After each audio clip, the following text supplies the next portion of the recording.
Muy buenos días a todos y a todas. El Centro Latinoamericano de Políticas Económicas y Sociales de la Pontificia Universidad Católica de Chile, CLAPIS-UC, les da la más cordial bienvenida a esta ceremonia en la que destacamos la trayectoria del economista de la Universidad Católica y del MIT, Ricardo Caballero. Saludamos cordialmente a Mario Marcel, ministro de Hacienda, Rosana Costa, presidenta del Banco Central, Andrea Repeto, profesora titular de la Universidad Adolfo Ibáñez, Klaus Schmidt-Hebel, profesor titular de Universidad Católica y Universidad del Desarrollo. Saludamos también al director de CLAPIS-UC, señor Felipe Larraín, y al director alterno de CLAPIS-UC, señor Leonardo Hernández. Y saludamos a las autoridades de la Universidad Católica, profesores, economistas, alumnos y a todos quienes nos acompañan presencialmente y vía streaming esta mañana. A continuación, dejo con ustedes al director de CLAPIS-UC, Felipe Larraín, quien nos entregará unas palabras de bienvenida.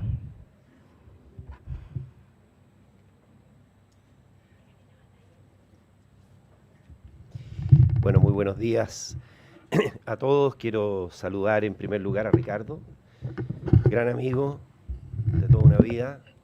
Quiero saludar a su familia que está acá, a Maggi. Quiero saludar al ministro Mario Marcel, a Rosana, presidenta del Banco Central, a Andrea, Klaus, y a todos quienes nos acompañan hoy día, amigos, académicos.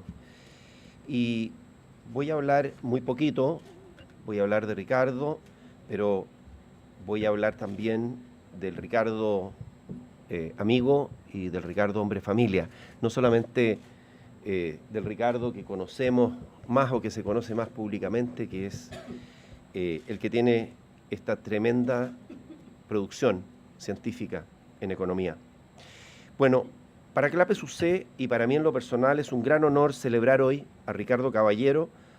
Ricardo es el tercer homenajeado de este reconocimiento que entregamos año a año en CLAPIS-UC. En 2020 recayó en Joseph Ramos, en 2021 en Mario Marcel, hace un año atrás, aquí, por su rol como presidente del Banco Central, y en 2022 en Ricardo. Tengo el gran privilegio también de ser amigo de Ricardo desde la época de la universidad. Yo no sé si recuerda él, pero fue mi alumno en un curso de posgrado de econometría, técnicas de proyección, EAE 350, en 1980. El mejor curso. No cuento nada sorprendente si les digo que fue el mejor alumno del curso. Luego de graduarse como ingeniero comercial y magíster de la PUC, Ricardo partió a Boston, al MIT, donde coincidimos algunos años. Pronto lo descubrió la Universidad de Columbia, que lo llevó como profesor asistente a Nueva York.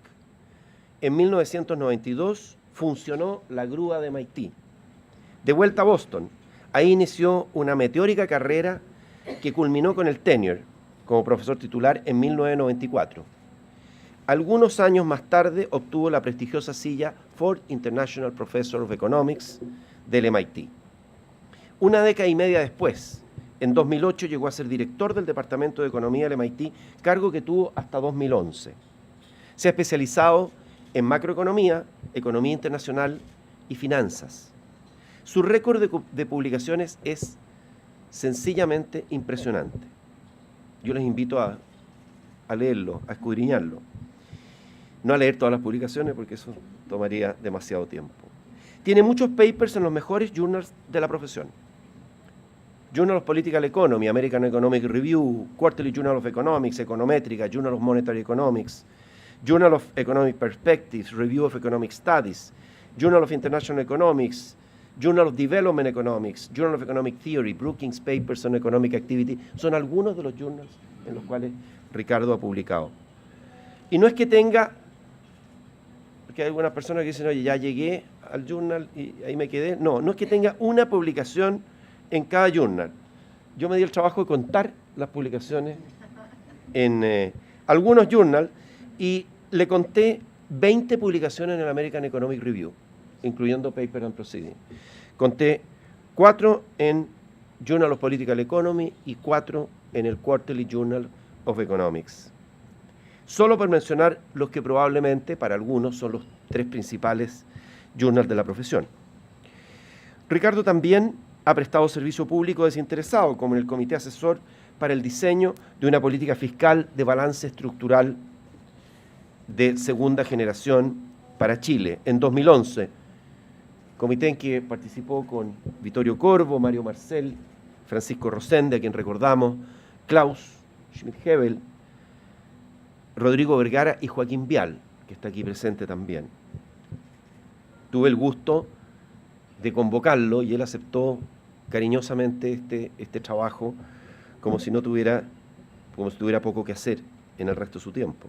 Es editor, miembro del comité editorial y referí de numerosos journals, también miembro del directorio de MIT Press. Tan distinguida carrera lo ha hecho recibir numerosos premios y reconocimientos. Menciono aquí solo algunos, porque son muchos. En 1999 recibió el premio al exalumno destacado de la Fundación de Egresados de la Facultad de Economía y Administración de la Universidad, premio que este lunes distinguió a Alfonso Suet, presidente del Comité Ejecutivo de CLAPES-UC. En 2001 fue el primer economista del año del Mercurio, escogido por sus pares, premio que ayer recibió Sergio Ursúa, miembro del Comité Ejecutivo de CLAPES. O sea, esta es una semana muy premiada para nosotros.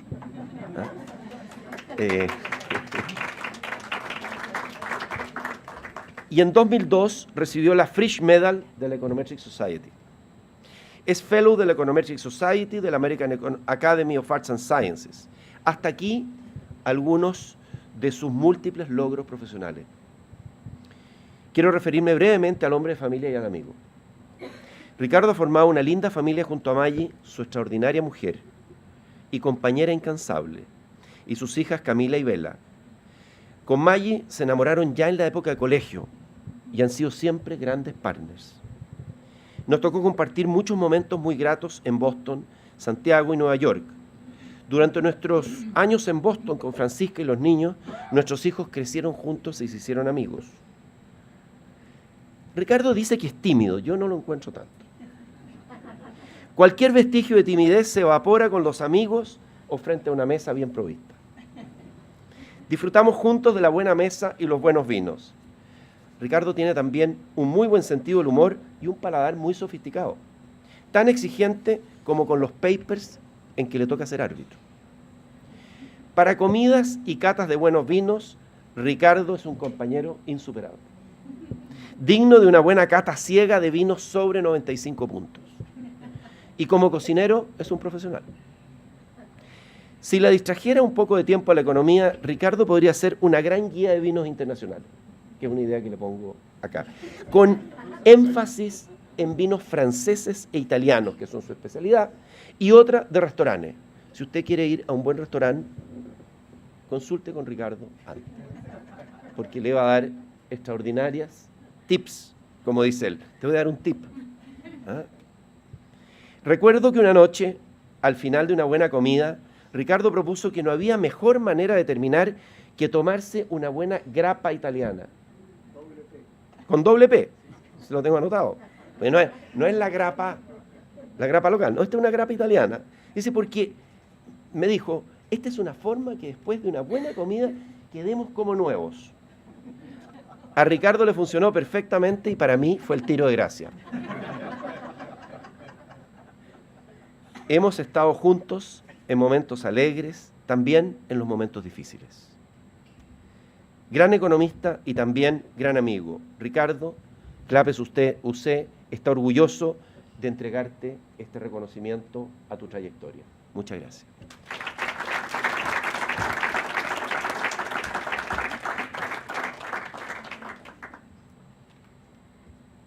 Agradecemos las palabras del director de CLAPES-UC. Para continuar, invitamos al ministro de Hacienda, Mario Marcel.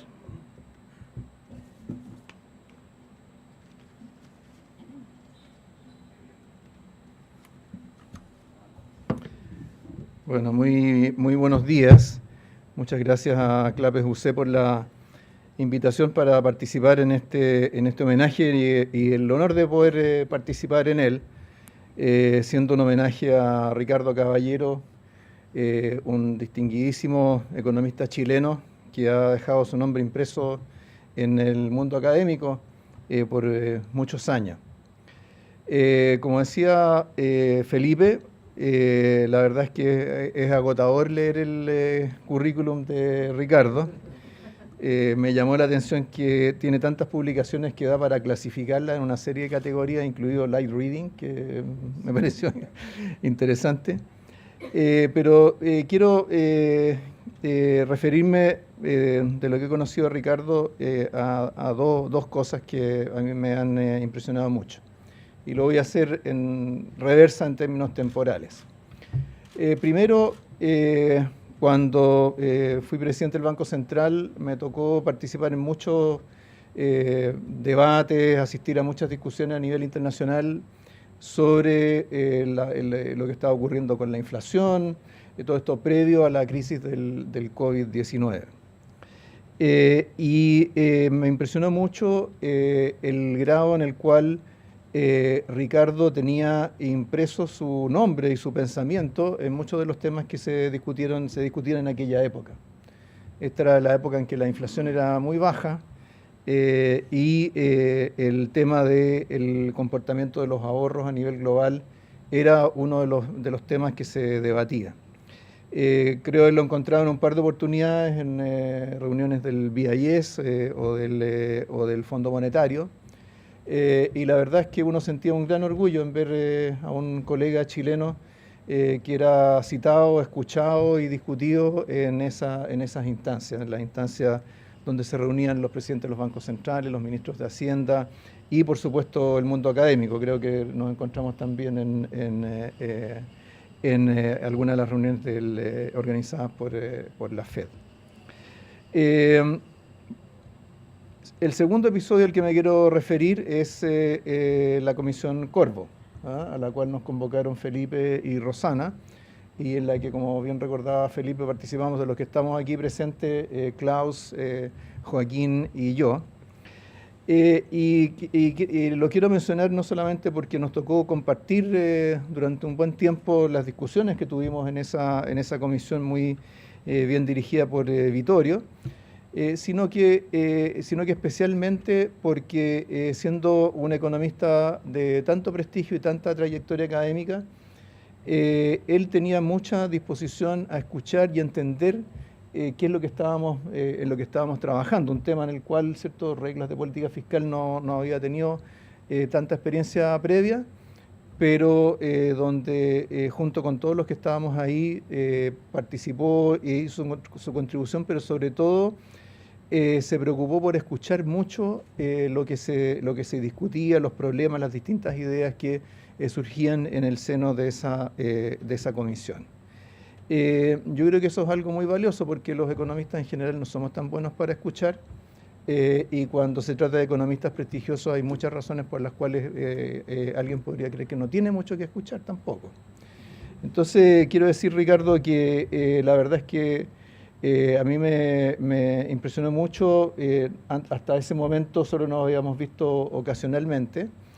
En aquel entonces tuvimos la oportunidad de tener muchas reuniones conjuntas y creo que esa combinación de experiencia, conocimiento, capacidad inquisitiva y capacidad de escuchar creo que es una gran combinación que terminó generando contribuciones importantes al trabajo de esa comisión y que, como sabemos, muchas de ellas han sido incorporadas al funcionamiento de la regla fiscal, tanto en el periodo en que Felipe fue ministro, como ahora más recientemente en el proyecto sobre responsabilidad fiscal que actualmente se discute en el Congreso.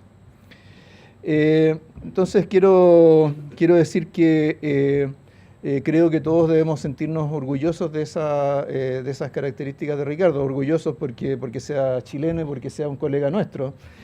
Por supuesto, más bien justifica mucha admiración y plena justificación al premio que hoy día se le entrega. Quiero felicitarlo porque creo que cuando uno tiene una responsabilidad de Estado que tiene que ver con el propio país, creo que reconocer rasgos, ramificaciones, nombres de ese país tiene particular significado, particular relevancia y motivo especial, como he dicho varias veces, de orgullo. Con seguridad, Ricardo tiene todavía muchísimo que aportar al pensamiento económico en las diversas áreas en las que ha trabajado: finanzas, macroeconomía, política monetaria, el uso de la econometría para muchas de las elaboraciones de este pensamiento. Así que, Ricardo, creo que este es un premio plenamente merecido. Me alegro mucho de poder participar en este homenaje y quiero decir que desde quienes nos dedicamos a hacer y practicar políticas públicas, esperamos siempre las contribuciones y las ideas que tú nos puedas aportar. Muchas gracias, Ricardo.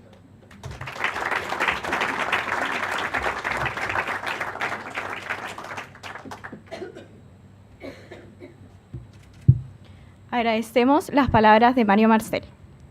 A continuación, invitamos al director de CLAPES UC, Felipe Larraín, a entregarle el reconocimiento de CLAPES UC por su destacadísima trayectoria y aporte al debate y la mejora de las políticas públicas.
A continuación, invitamos a la presidenta del Banco Central, Rosana Costa, que entregará algunas palabras.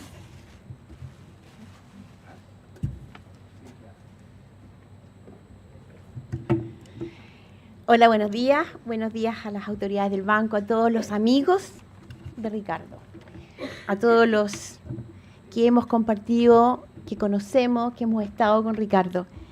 Para mí es un privilegio estar hoy día acá para entregarte este premio que te entrega, para compartir la entrega de este premio de CLAPES UC. Porque Ricardo es un grande de la economía, ya lo han dicho reiteradamente Felipe, lo dijo Mario, un extraordinario profesor, un gran investigador, un referente en el análisis económico, en lo que pasa y en lo que va a pasar, siempre se anticipa y sus estudios anticipan las preguntas que vamos a hacernos después y él tiene listo su investigación para responderlas. Siempre atento entonces a las grandes tendencias y focaliza su investigación en los problemas grandes. Alguien que sabe qué preguntar, pero también sabe contestar la pregunta. Se dedica a analizar, estudiar, investiga y responde. Ricardo es un embajador de la economía, un embajador de la profesión, no solamente un embajador nuestro. Y pese a estar viviendo ya muchos años en Estados Unidos, la verdad es que no se ha ido totalmente de nuestro país. Está siempre acá, está siempre disponible, está siempre cerca y sabe perfectamente lo que está pasando y atiende inmediatamente lo que se le requiera.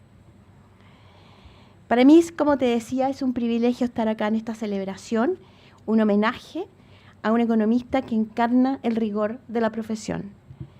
Uno que modela y maneja la teoría como pocos, la aplica con destreza, busca las cifras, busca en sus modelos la respuesta a las buenas preguntas que se han realizado. Yo conozco a Ricardo desde la escuela y cuando me puse a pensar en qué escribir, viajé lejos en el tiempo, hacia 1980. El lugar un segundo piso de un edificio que no tenía mucho aislamiento térmico, a decir verdad. En pleno verano, en el campus San Joaquín, que en ese entonces tenía más piedras que árboles. Los árboles eran de ingeniería y las rosas de química, pero por el resto... Era una oficina que compartimos entonces con Carmen Celedón. Él trabajaba en su tesis con Vittorio. Yo estaba haciendo mi tesis y otras ayudantías de investigación. Nada especial, pero resulta que en ese momento a Ricardo se le ocurrió dejar de fumar y ponerse a dieta a la vez. Yo no sé si tú te acuerdas, pero yo eso no. Por supuesto que lo logró. Es una anécdota demasiado simple, pero no tiene mayor propósito que reflejar en lo cotidiano que Ricardo es voluntarioso, disciplinado, enfocado y muy comprometido. Pucha, pero eso no fue con... Pucha. Al poco tiempo Ricardo se incorporó a trabajar en el sector privado, dio sus pasos por Wall Street, pero la academia era lo suyo. No voy a recordar la participación grata que tuviste, cómo nos ayudaste con el balance estructural, ya lo mencionó Mario. Es uno de los economistas más citados en el mundo. Vittorio, de nuevo lo menciono por segunda vez, y le voy a robar algunas de sus palabras, no duda, no trepida en señalarlo como su alumno más brillante. Sus contribuciones académicas comprenden distintas áreas, ya lo dijeron previamente, aunque los mercados financieros y sus implicancias macroeconómicas han centrado de ida y vuelta su mayor atención. De hecho, en medio de la gran crisis financiera, fue uno de los grandes invitados de Jackson Hole. Él presentó uno de sus trabajos en la fecha en que señalaba a las principales autoridades monetarias del mundo, organizado por la Reserva Federal de Kansas en Wyoming, en un muy lindo lugar. Y su trabajo en ese momento era muy central en medio de la crisis. Destacaba el dañino efecto que tenía la incertidumbre en los balances y en los mercados crediticios y la importancia de buscar fórmulas de atenuarlo para lo que viniera después y atenuar la crisis. Sin embargo, no toda su atención ha estado en lo macrofinanciero. Le gusta participar y partió por otros temas. Su tesis doctoral aborda la importancia del consumo precautorio para entender las decisiones de ahorro y consumo. De ahí pasó a estudiar el consumo durable.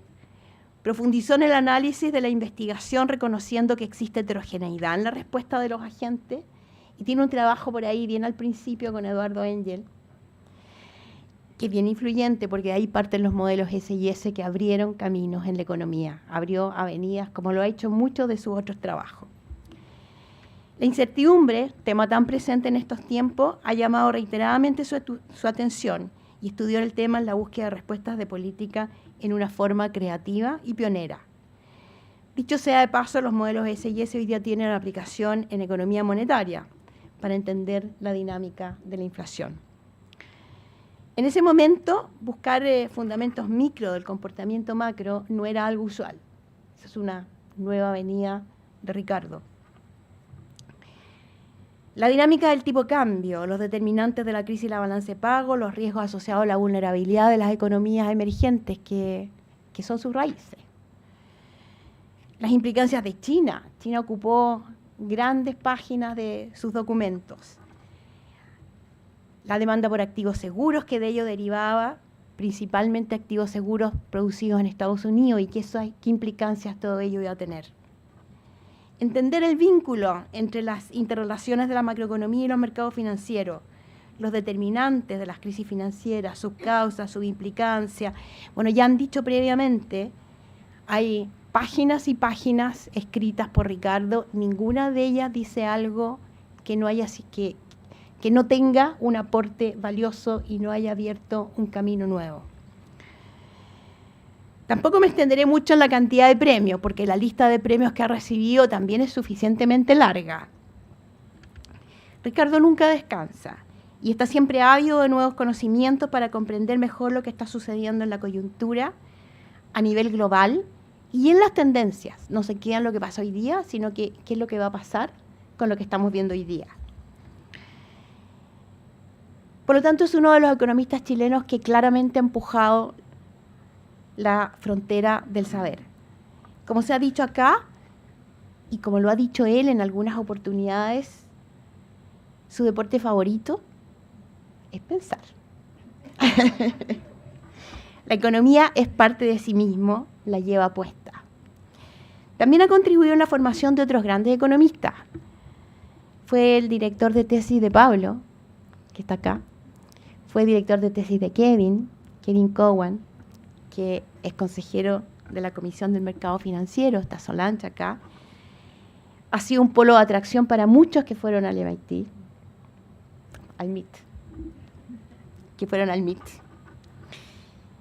Y como decía antes, viene a Chile con frecuencia, donde muchos esperan la fecha de sus conferencias anuales, que un banco comercial lo invita, lo congrega y nos permite intercambiar con él año a año. Siempre tiene una mirada fresca y la verdad siempre resulta entretenido compartir con él. Dicho sea de paso, también es partidario, también ha participado en varias conferencias anuales del Banco Central, pero hace tiempo ya hay que retomarlo. Es un referente indiscutido en el análisis de la economía local e internacional, pero eres una persona cercana, eres una persona abierta, eres mucho más que un brillante economista. Eres una tremenda persona y yo creo que este premio premia al economista y premia a la persona de Ricardo Caballero. Seguro que vas a seguir contribuyendo, incidiendo con tu conocimiento, con tu rigurosidad, con tu mirada crítica, siempre con objetividad y con independencia en las políticas públicas y en las nuevas generaciones. Espero que sigas cercano y presente, estoy seguro que va a ser así. Es tu ADN. Agradezco la invitación de poder participar y dirigir estas palabras. Felicitaciones, Ricardo, y un abrazo.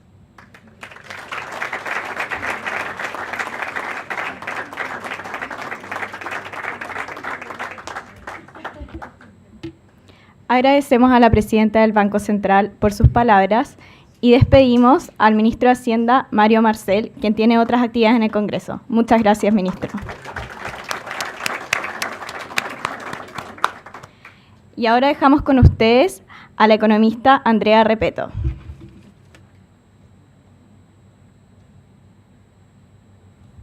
Buenos días a todas, a todos, en particular a Ricardo y su familia que están aquí acompañándolo en esta ceremonia. Agradezco a Clapes, a Felipe, que me llamó, el honor de poder participar en esta ceremonia, porque Ricardo, ya se ha dicho varias veces, pero yo me voy a poner repetitiva ya a esta altura, es un economista, un académico y sobre todo una persona muy especial, y me siento muy honrada de tener la posibilidad de participar en este espacio para homenajearlo. Conocí a Ricardo en el doctorado, tuve el privilegio de ser su alumna en 2 cursos de macro, tengo que decir el mejor curso, los mejores cursos. También fui un pseudo ayudante sustituta junto con Annette Wissing-Jorgensen en un curso macro avanzado porque su ayudante tuvo un problema personal, así que reemplazamos en lo que pudimos nosotras dos en esa ocasión. Ya se ha dicho aquí y lo voy a reiterar porque es parte de los motivos por los cuales él es muy merecedor de este y muchos otros premios, es que él es un académico muy, muy prolífico y lo mostró desde los inicios de su investigación. Nosotros todos nos graduamos con 3 papers. Al tercer paper decíamos, ya estamos listos, nos firmaba la tesis y nos íbamos. Ricardo escribió 5 papers. Y no solo escribió 5, los publicó en las mejores revistas. Algunas de esas menciones que hizo Felipe recién son papers de la tesis. Tiene el capítulo en el AER, en el JPE, en el QJE y en el Journal of Monetary Economics. El 5º debe estar en alguna parte, no fui capaz de descubrir eso, pero así partimos. Lo que no publiqué fue un job market. Ya, bueno, está bien. No podía ser todo tan bueno. Pero el aporte de Ricardo a la literatura macro es amplio, variado. Lo dijo Rosana muy bien, está motivado por los problemas más importantes de la macro y que los aborda y los redefine. Ricardo tiene esa gracia de que es muy creativo, entonces redefine los problemas y con eso hace contribuciones centrales a la literatura. Yo creo que es justo decir que él, junto con sus diversos coautores, ha transformado varios de cómo abordamos en la literatura muchos de los temas macro. Voy a hablar algún cortito de algunos de ellos, que son los que yo conozco porque me los enseñó él, o porque los aprendimos en su minuto, le preguntaban las pruebas, o porque también tengo el honor y el privilegio de enseñar muchas de estas cosas justamente a mis alumnos en mi curso de macro. En consumo ha hecho aportes en la implicancia de la incertidumbre a nivel micro y agregado. La literatura teórica previa trabajaba con funciones convexas. Y eso era un poquito tramposo, aprendimos después, porque eso hacía que la incertidumbre no importara, y este es un supuesto clave que demostró ser importante para cuáles eran nuestras predicciones, y Ricardo tiene unas aproximaciones bien elegantes que yo le muestro a mis alumnos ahí antes de que nos metiéramos en hacer simulaciones, y todo eso ha sido muy importante para entender la realidad. También lo mencionó Rosana, parte de su trabajo lo dedicó al consumo de bienes no durables, en que hizo una contribución súper importante en la agregación de comportamientos de agentes que son heterogéneos y cuando hay ajustes que son discontinuos. Y que imagino que ahí fue el paso evidente a todos estos trabajos que hiciste con Eduardo Engel, que siguen trabajando juntos y que les valió la Frisch Medal entregada por la Sociedad Econométrica por un paper simplemente crucial. En estos trabajos estudian el comportamiento de la inversión agregada cuando las firmas son heterogéneas y cuando hay costos fijos de ajuste que son estocásticos, además. Me atrevo a decir que esta es la mejor descripción que hoy día tenemos del comportamiento de la inversión a nivel micro y macro en la literatura. Yo enseño Jorgensen, Tobin, Caballero Engel. Así les enseño yo a mis alumnos cómo se llaman los modelos de los que estudiamos. De los ajustes micro, Gary Firmas pasó a estudiar cómo se ajustan las economías, hasta la parte que me tocó que él nos enseñara, cómo se reasignan los factores productivos, reconociendo que hay múltiples ineficiencias en los mercados y que hacen que estos ajustes en ocasiones sean excesivamente costosos, que nuestras economías no sean todo lo eficientes que quisiéramos. Entonces, en lo grueso, mercado, hay contratos incompletos, hay cuasi-rentas específicas y otros que hacen que este proceso de creación, destrucción creativa, no sea siempre suave y eficiente como pensamos en los modelos más sencillos de la economía. Al contrario, las recesiones pueden ser demasiado profundas, las recuperaciones demasiado lentas, y eso da paso a un conjunto importante de implicancias para la política pública. Y después la lista es larga, Rosana también la menciona aquí: liquidez, endeudamiento de los mercados financieros internacionales, desequilibrios globales, riesgos sistemáticos. Los podría latear eternamente con el largo currículum de Ricardo. Su creatividad también se nota en que estos trabajos ha incorporado vocabulario nuevo a la economía. No sé si han tenido el honor de leer todo esto. Improper churn, rotación inadecuada. Sclerotic firms, firmas escleróticas. Zombie lending, préstamos zombie. Sudden financial arrest, paro financiero repentino, así como los paros cardíacos. Flujos de capitales volubles, fickle capital flows.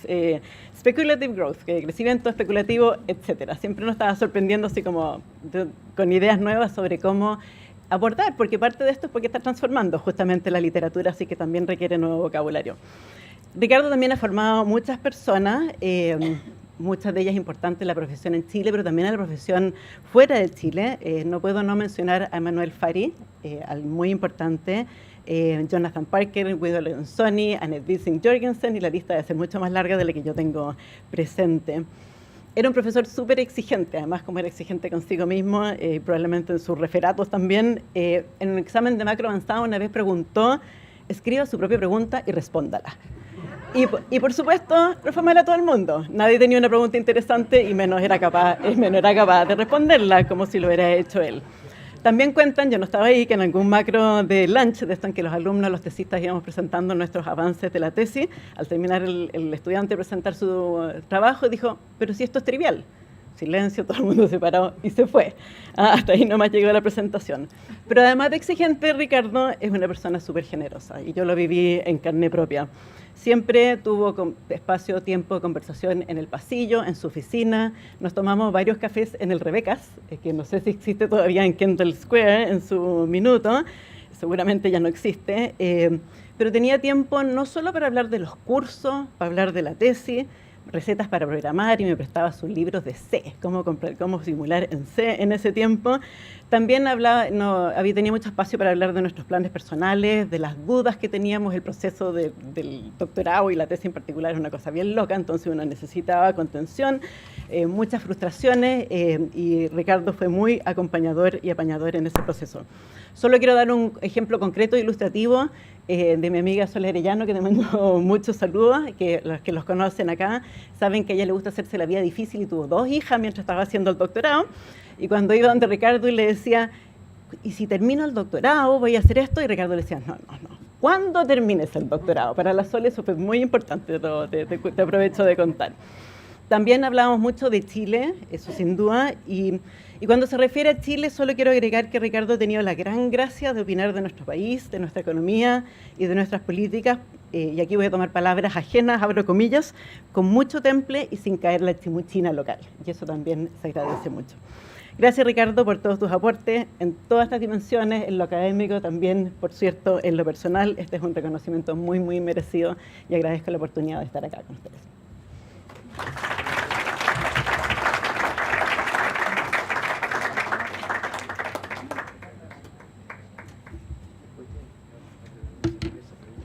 Agradecemos a Andrea Repeto por sus palabras e invitamos a Klaus Schmidt-Hebel a dar sus palabras.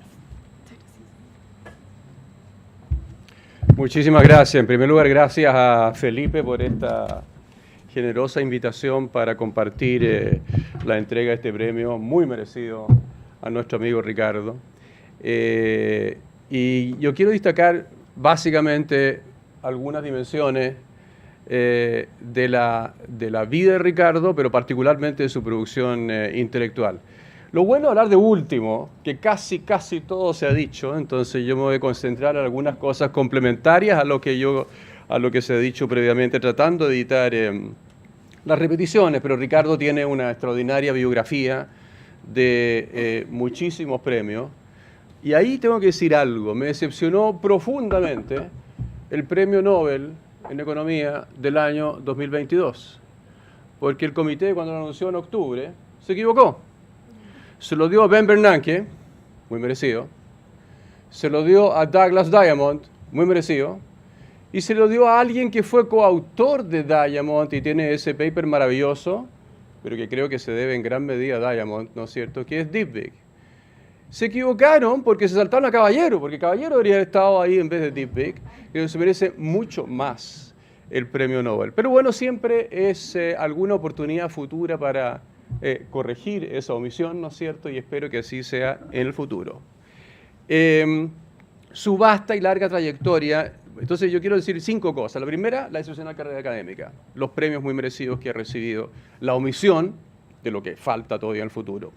Segundo, tiene una vasta, larguísima trayectoria de investigación, donde siempre empuja, lo han dicho varios, la frontera del conocimiento, y para mí, y acá quiero agregar algo respecto a lo que se dijo previamente, en forma sorprendente, muchas veces cuando yo leo el abstract de un paper de Caballero solo o Caballero y algún coautor o coautores, yo digo, no, está equivocado, este abstract está mal. Me motiva a leerlo porque recién con las ecuaciones me convence que efectivamente el argumento es correcto, porque muchas veces son cosas que no son intuitivas, no están en el mainstream central de lo obvio, sino que mira el mundo muy imperado por el mundo real, por lo que pasa contemporáneamente en la economía mundial americana, países desarrollados, países en desarrollo también, ¿no es cierto? Y lo modela de una forma distinta. Y yo creo que si no fuese por Ricardo, muchas cosas no se modelarían de esa forma. No es que después de la omisión de Caballero alguien llegue 5 años o 10 años después. No, ese line of thought and of modeling no se habría desarrollado sin tus aportes, Ricardo. Y eso es genial y va por el lado de mi sorpresa en la lectura de especialmente tu investigación teórica y la teórica inspirada por fenómenos reales. ¿En qué temas particularmente yo creo que ha influido en los últimos años? Yo diría que hay una línea de investigación donde se nota enormemente la influencia de la coyuntura, y es la coyuntura de las crisis. La crisis financiera global del 2008-2010 motivó una chorrera de papers grandes. Ya se mencionó, creo que Andrea lo hizo, el de Caballero y Krishnamurti. Sobre ese paper quiero decir algo. Me pasó lo mismo. Leí el abstract y dijo, no puedo hacer esto no, está algo malo. Y lo he leído, yo diría el paper que más he leído, Ricardo, yo diría unas 10 veces, no tanto, 5 o 6 veces en mucho detalle. ¿Por qué? Porque lo enseñaba yo después. Yo enseñaba 2 Caballeros de Krishnamurti, pero el clásico ese que recibió el premio, ¿no es cierto?, del 2008 publicado, creo yo, 2009, 2010, algo así. Lo enseñaba yo en mi curso de magíster y de doctorado en la Católica. Hacía siempre una pregunta sobre ese paper. Es un paper fundamentalmente teórico que explica la crisis en función de un shock de Igniter Uncertainty. Y porque motivó además la tesis doctoral de una alumna mía en la Católica, Jocelyn Tapia, que básicamente toma, motivada por el paper de Caballero, pero modela algo muy distinto, que es tomar el modelo prototípico de una economía abierta, ¿no es cierto?, con Closed Form Solution, y le agrega Igniter Uncertainty. Ese fue su Job Market Paper, y lo hizo motivada por el paper de Caballero y Krishnamurti. La otra cosa que hace muchas veces, y eso también va por el lado de la cosa sorprendente, la chorrera de papers que escribió motivado por el COVID, que es un surprise shock que viene, por supuesto, en forma totalmente no anticipada, inesperada, y es de oferta, aunque tiene consecuencias de demanda también, como él discute, es que en varios papers recientes presenta algo que es bien contraintuitivo. Dice que cuando hay un shock de oferta inesperado, de anticipación temporaria o transitoria y bajo ciertas otras condiciones, no conviene rebajar la tasa monetaria, sino que subirla. Lean el abstract y dicen, no, está equivocado, Ricardo. Y lean las ecuaciones y es súper convincente. Entonces, esos son 2 ejemplos, yo diría que a mí me han marcado mucho y estoy seguro que vienen muchos más ejemplos en el futuro. En Chile, es otra cosa que han destacado mis predecesores, Andrea, Mario, ¿no es cierto?, y Rosana. En Chile también tiene su impronta la política fiscal como miembro de la Comisión Corvo. Sobre eso, yo quiero decir una anécdota. Yo creo que en esa comisión fuimos 7 miembros, ¿no es cierto, Joaco? Creo que fuimos 7. Y éramos 3 los que estábamos más convencidos de al menos analizar la opción de irnos de una política acíclica a una política de diseño contracíclico. Y Ricardo le encargó a un alumno de él en ese momento a modelar los welfare effects, los efectos sobre el bienestar, de una política anticíclica, y lo simuló en un modelo que creo que no tenía solución analítica, no recuerdo, era chiquitito, era una especie de back of the envelope model, pero no tenía solución analítica, y lo modeló y lo aportó, y está en el apéndice del informe que hicimos en la Comisión Corvo correspondiente. La otra cosa que quiero destacar, que los 3 que buscábamos que fuese más anticíclico eran Ricardo, el ministro Marcel y yo, y lo destaco, aunque Mario no está acá, porque es cuando yo tenía todavía muchas coincidencias con el ministro Marcel. Otro aporte, lo ha dicho acá Rosana, va por la participación en la conferencia, la esperada conferencia por un público muy masivo, todos ustedes seguramente que van también, ¿no es cierto?, 600.000 personas, anual del Banco Security. Hace presentaciones del mundo real, aunque básicamente es un aportante a la teoría de las finanzas, de la macroeconomía y la macroeconomía internacional, pero hace muchos aportes en análisis de coyuntura en Chile y en el resto del mundo, y en la dirección del World Lab de MIT también. La otra cosa, en cuanto a Chile, que tengo que destacar, porque frente a la peor propuesta constitucional que se hace en la historia de la humanidad en algún país democrático, y se rechaza masivamente el 4 de septiembre, un día histórico para Chile, Ricardo da una entrevista y pone algo que creo que es súper certero. Y eso refleja otra dimensión que es como ciudadano responsable y demócrata. Y dice, el pueblo nos salvó de un error monumental para el futuro de nuestro país. Orgulloso el pueblo chileno que nos salvó de la tragedia. Además, le cortó el momentum a un gobierno que hubiera hecho más daños aún que la misma Constitución. Yo creo que eso refleja su responsabilidad más allá del partidismo, que también tiene cierta posición partidaria, eso por supuesto, pero que refleja que es un ciudadano responsable y demócrata.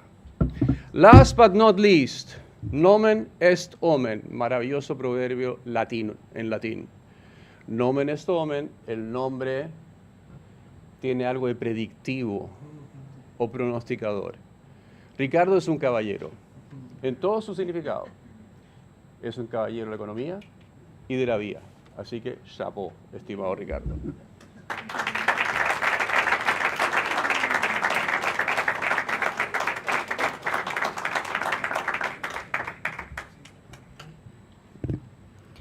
Gracias, Klaus, por sus palabras. A continuación, invitamos a Ricardo Caballero.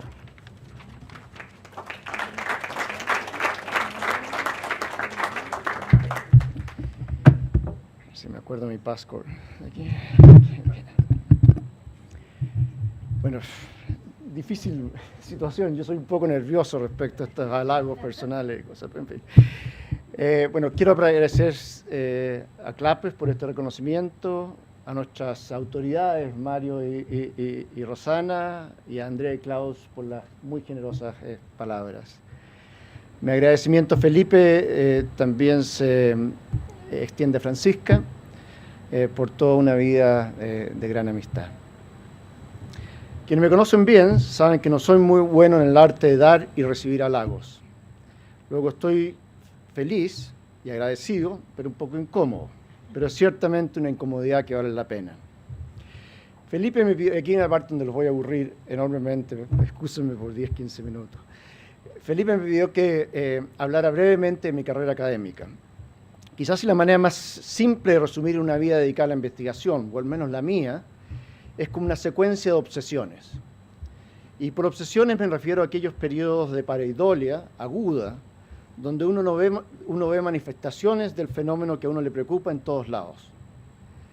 Durante mi tesis de doctorado, trabajé en temas de ahorro precautorio y consumo de bienes durables, pero en aquella época mi obsesión fue principalmente pragmática. Quería terminar mi tesis rápido. No pensaba quedarme en Estados Unidos, una decisión que cambió solo a última hora. Mi primera verdadera obsesión académica, y fue mencionada aquí un par de veces, en el sentido que definí anteriormente, comenzó en una sala del primer piso del edificio E51 del MIT. Yo estaba terminando mi tesis cuando Eduardo Engel llegó a MIT después de terminar su doctorado en estadística de Stanford. Nos juntamos a almorzar y le pregunté por su tesis de estadística. Se trataba de convergencia de distribuciones con operadores módulo. Para ponerlo en forma simple, suponga que ustedes tiran una bolita a una ruleta que dará muchas vueltas y no saben exactamente cuál es la velocidad exacta con la que se está girando la ruleta o la fuerza del empujón inicial a la ruleta. El resultado principal es que si después de varias vueltas yo les pregunto cuál es la probabilidad de que la bolita esté en una casilla específica, la respuesta es igual que cualquier otra casilla. ¿Okay? Es decir, la distribución de probabilidades después de muchas vueltas es uniforme, independientemente de cuál haya sido la distribución inicial. Se pone un poco mejor lo que viene para adelante, no se preocupen. Obviamente lo que les acabo de describir poco tiene que ver con economía, pero la generación de ideas es un proceso extraño, y ese es un mensaje que quiero darle a investigadores jóvenes. Es un proceso extraño. No recuerdo exactamente cómo ocurrió en este caso, pero recuerdo que un día me di cuenta que las técnicas de la tesis de Eduardo eran un buen punto de partida para entender algo que hasta entonces no sabíamos cómo modelar en economía: la evolución de sistemas agregados compuestos por agentes heterogéneos ajustándose en forma infrecuente. Por ejemplo, una familia no compra autos todos los días, lo hace más o menos cada 5 años, y no todas las familias lo hacen en el mismo momento. O las tiendas no cambian los precios todos los días, ni todas lo hacen el mismo día cuando lo hacen. O las empresas no construyen nuevas plantas todos los años, y no todas las construyen el mismo año cuando lo hacen. En cada una de estas instancias, para entender la dinámica del agregado, el consumo durable, la inflación, la inversión, hay que entender la evolución de la distribución de agentes económicos en términos de la distancia hasta el próximo ajuste. Para un caso particular, y con un poco de ingenio, me di cuenta que las técnicas de la tesis de Eduardo nos permitirían modelar esa evolución. En fin, ese fue el comienzo de una larga y muy productiva colaboración con él. Mi segunda obsesión, como mencionó Andrea, fue el proceso de creación destructiva, es decir, la idea de que las economías son extremadamente dinámicas cuando uno mira los flujos de creación y destrucción de unidades de producción y puestos de trabajo. Por ejemplo, en muchas economías sobre el 15% de los puestos de trabajo que existen en un momento dado no existían el año anterior y un número equivalente no existirá el año próximo. El buen funcionamiento de este proceso es crucial para el crecimiento mediano y largo plazo de un país. Escribí bastante teoría al respecto, especialmente con Mohamed Hammoud, Andrea tuvo que sufrir sobre esos papers, pero también hice cosas más aplicadas. Quizás si la más conocida de estas últimas es mi trabajo con Takeo Hoshi y Anil Kashyap acerca del alto costo en términos de crecimiento que tuvo para Japón el haber creado firmas zombie. Es decir, el haber impedido que firmas poco productivas quebraran después del fin del boom de los 80s y la congestión que esto generó para la creación de empresas nuevas y más productivas. Menos conocido, pero quizás más relevante para Chile, es nuestro estudio con Mohamed Hammoud acerca del impacto negativo de la revolución laboral de Mitterrand para el crecimiento de la productividad y la economía francesa. En ese estudio argumentamos que el impacto de estas reformas en el ingreso de los trabajadores en el mediano y largo plazo fue diametralmente opuesto al impacto positivo que tuvo en el corto plazo. Y la razón para esta diferencia entre efectos de corto y largo plazo fue el efecto negativo de esa reforma en el tan importante proceso de creación destructiva. Mi tercera obsesión comenzó con la crisis asiática del final de los 90. Volví a interesarme en los temas de crisis financieras y países emergentes, en particular en el fenómeno de sudden stops, donde un boom financiado por flujos de capitales se da vuelta abruptamente. Ese trabajo lo hice principalmente con Arvind Krishnamurthy. Con él notamos que en ese entonces existían muchos trabajos acerca de las consecuencias macroeconómicas y causas de sudden stop, pero no había nada muy serio acerca del problema ex ante, es decir, trabajos que explicaran por qué, dado que estos sudden stop tienen consecuencias terribles para un país y sus agentes económicos, el sector privado no se asegura lo suficiente contra ellos. Nuestro trabajo apuntó al subdesarrollo del sistema financiero doméstico como una de las principales causas detrás de esta falta de precaución con respecto a los shocks a cuenta capitales. Pero si el sector privado no hace lo suficiente, el país requiere una combinación de políticas macroprudenciales y de ahorro externo del sector público consolidado. Esa observación me llevó a la que posiblemente es la etapa más policy de mi carrera. Hice muchos viajes al Fondo Monetario para proponer mecanismos más eficientes de seguro externo que la simple acumulación de reservas internacionales invertidas en bonos de tesoro americano. No sé cuánto impacto tuvieron mis charlas, pero me alegra mucho ver que hoy por hoy el fondo ha creado una serie de líneas de crédito contingentes, las que Chile ha usado en momentos muy oportunos. Después vino la etapa de los desequilibrios globales, también mencionada acá, en particular los grandes déficits de cuenta corriente de Estados Unidos, con Asia y en menor medida Europa por el otro lado, financiando estos déficits de cuenta corriente. El origen de mi trabajo en este tema fue poco convencional. Se lo debo a ENADE 2004. La verdad es que yo no había puesto mucha atención a estos temas, pero ENADE me invitó a exponer acerca de ellos. Me sumergí en la literatura de desequilibrios globales con el objetivo de resumirla en forma didáctica para ENADE, una conferencia muy grande. Pero rápidamente me di cuenta de que no me convencía. Las explicaciones de los equilibrios de cuenta corriente de ese entonces eran principalmente basadas en temas de comercio internacional y políticas mercantilistas de China. Para mí el comportamiento conjunto de las cuentas corrientes y tasas de interés, que en ese momento caían secularmente, me llevó a proponer una idea alternativa. Al mundo, y en particular a las economías de Asia, le faltaban activos financieros relativos a su enorme demanda por estos. Este déficit de instrumentos de ahorro era particularmente acentuado en el caso de activos seguros. Esa charla no académica eventualmente me llevó a escribir una serie de artículos formales, varios de ellos con Emmanuel Fari y Pierre-Olivier Gourinchas. Acto seguido vino la crisis financiera internacional del 2008. Creo que esta se debió en gran medida a los malos incentivos que generó la falta de activos financieros seguros.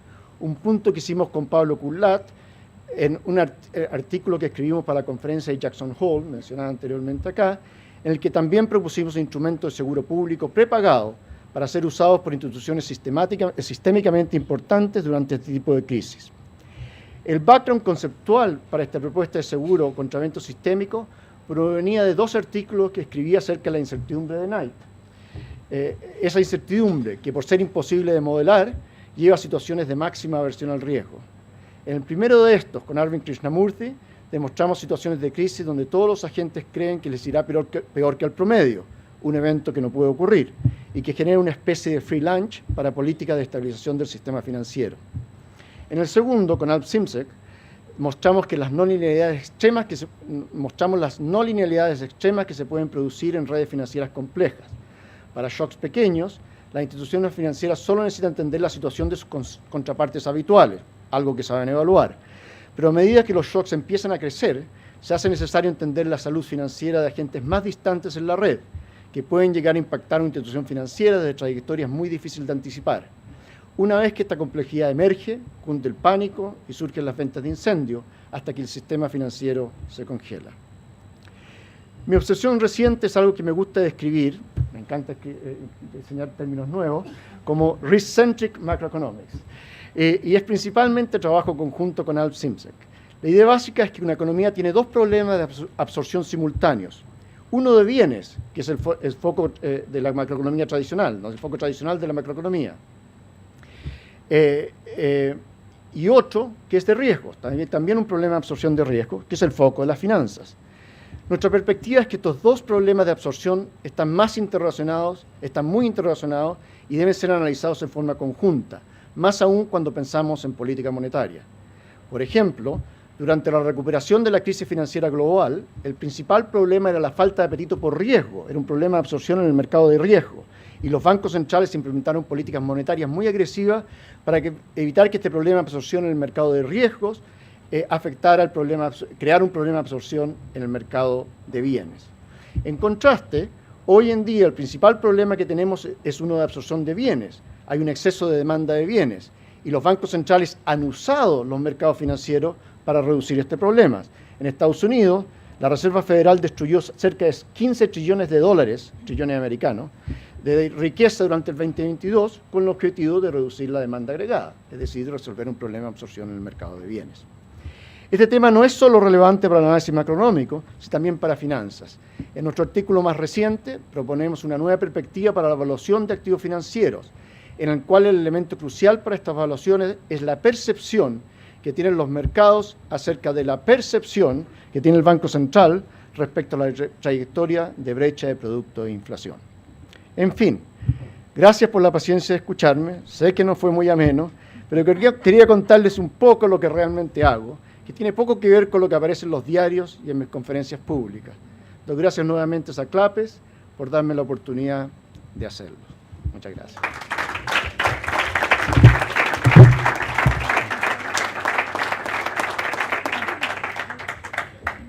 Felicitamos a Ricardo Caballero y agradecemos sus palabras. También agradecemos a todos y a todas por su participación en esta ceremonia y desde ya los dejamos cordialmente invitados a nuestros seminarios y a que nos sigan a través de nuestra página web clapesuc.cl.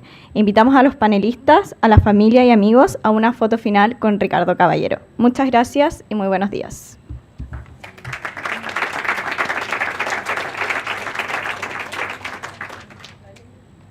Muchas gracias nuevamente. Gracias por estar.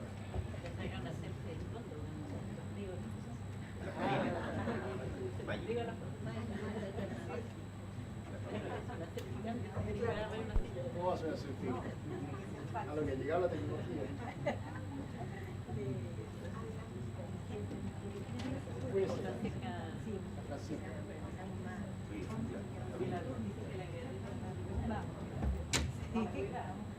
A ella. Y a la Francisca, y me confundiste por una vez. Francisca, la mujer al medio, sí que está muy confundida. Medio frente, al medio.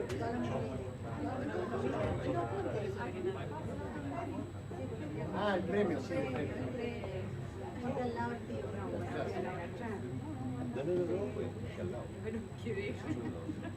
Un premio.